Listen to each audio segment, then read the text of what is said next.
Well, Kamala Harris is out of the race. Reports are her campaign was disorganized, mismanaged, and unable to raise the necessary money. So what we could say is aloha, girl. Sorry, I should be classier. But there is one big takeaway from this. This is going to sound immodest, but I'm obviously a top-tier candidate, and so I did expect that I would be on the stage and take hits tonight because there are a lot of people that are trying to make the stage for the next debate. Yeah, for a lot of them, it's do or die. Well, yeah, and especially when people are at 0 or 1% or whatever she might be at. Don't ever get too cocky. Karma's a bitch, right? So the one big question now that a lot of people have is, where are Kamala Harris's supporters going to go? Good question. And really, we've got to break this down into two different groups. She's got regular folks and she has her big money donors. So let's start off with the regular folks. Where are they going to turn? Now, when trying to figure this out, you have to think about who supports Kamala Harris, because you have to remember she is somebody that really, it was difficult to figure out what she stood for. My biggest complaint with her from the very beginning was she just didn't have a vision for America. Her campaign just seemed to be, I'm going to prosecute Donald Trump. Somebody needs to prosecute Donald Trump. And that just wasn't good enough because, okay, so you do that and then what? What about the rest of us for the next 4 years or 8 if you happen to get that far? So, Kamala Harris really didn't have a message for her campaign. The people that supported her weren't really supporting an idea that she was rallying behind. They just really liked the idea of a woman of color president. They were feeling like, you know what? Now is the time. America's ready. America wants a woman, and even better, a woman of color. So that is the real reason why so many people were supporting Kamala Harris. So following that logic, a lot of them are going to turn not to where they should, Tulsi Gabbard, another woman of color, because that would make the most sense, right? No. Instead, you have to remember those supporters kind of hate Tulsi for, kind of ending Kamala Harris's career. Instead, these people are going to support Elizabeth Warren. That is where they're going to turn.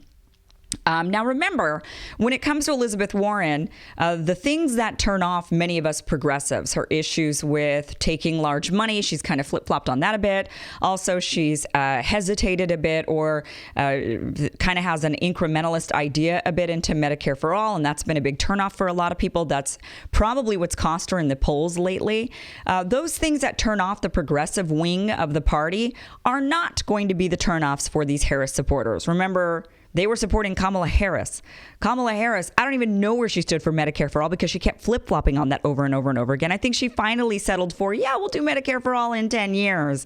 And also, these people clearly don't care about the large money donor issue because Kamala Harris took a lot of big money from a lot of big money donors. So those issues are not going to turn off these voters from Elizabeth Warren. So we can see Elizabeth Warren being the biggest beneficiary of Kamala Harris dropping out of the race when it comes to your everyday regular folks. Now, what about the big money donors? Where are they going to go? Now, according to Forbes, Harris had raised money from more billionaires than any other candidate, 46 to be exact. That's a lot of billionaires. I actually need to look up how many billionaires we even have in this country, because 46 billionaires given to Kamala Harris, I think, is a huge percentage of them. Now, she was also scheduled for 2 really large fundraisers, one in New York tonight and one in Los Angeles tomorrow. The one in New York was with the Paul Weiss law firm with attendees, including some really big hedge fund managers and banking executives. And tickets for that event were scheduled to start at $500 and go all the way up to $2,800.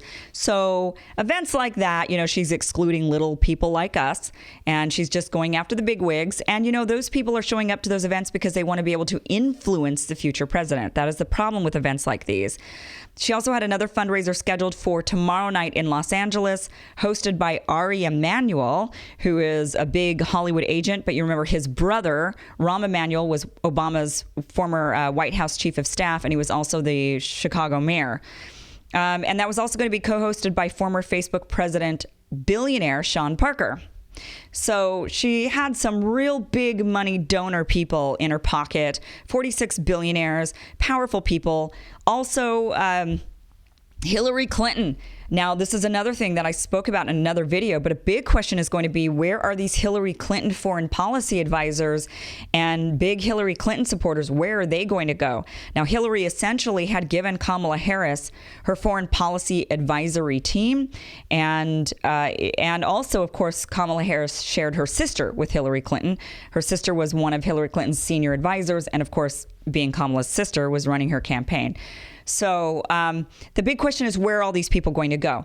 Now, according to McClatchy, Kamala shared more big money donors with, guess which candidate? I was kind of surprised by this. Warren. Elizabeth Warren. They actually shared over 2,100 contributors. Kamala Harris shared 1,700 with Pete Buttigieg and about 1,000 with Joe Biden. So she actually shared more large money contributors with Elizabeth Warren than she did with anybody else. But even though that is being said, now I think a lot of these big money donors, they're just kind of playing the odds. You know, they're gambling with who's the future president, and they're thinking, well, America's ready for a woman, and so we should probably donate to all of these women candidates, although they're probably not donating to Tulsi, even though they should.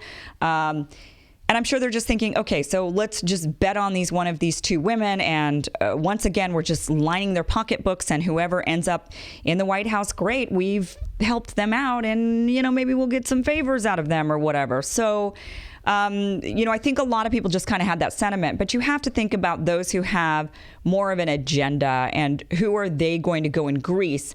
I don't know if Elizabeth Warren is going to be the one that soaks up the billionaires. I think that they're kind of afraid of her, even though I know that she's not a full-blown progressive. I think she's progressive enough for much of the establishment and donor class and corporatists to be afraid of her.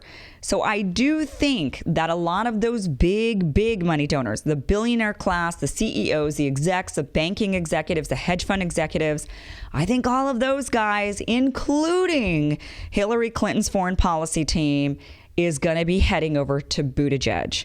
Now, I know that some people think that Buttigieg is falling in the polls, or that his career is done because he doesn't have any of the black vote. I don't think that that's the case. I think he is still climbing. He's still doing exceptionally well in Iowa. And I'm actually going to talk about that in the next video, the predictions for the early voting states. There's actually some real indicators you can take away from Iowa and New Hampshire, and we're going to talk about that next. But Pete Buttigieg is still doing exceptionally well in Iowa. He's likely to win that state. And when he does that, he's likely to gain some momentum. I do think that the plan overall is to pair Pete Buttigieg with Stacey Abrams. And she is exceptionally popular with the black vote. And I think that is kind of the overall plan, is to pair him with her. And then that would be the golden ticket, that yes, maybe he doesn't do well with the black vote, but with Stacey Abrams on there's no way they would deny voting for that ticket. So, I think that's where a lot of these donors are headed, and I think that's how they're going to kind of spin things. And I think they're going to try and repair Pete Buttigieg's reputation. And I still think he's the one to watch. I still think that he's the one that is going to.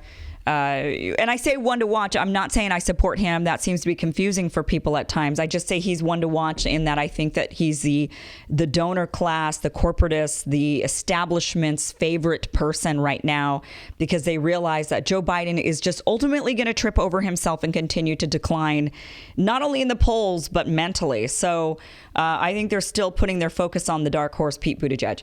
Thank you so much for watching. Please subscribe and hit the bell. I do appreciate your support.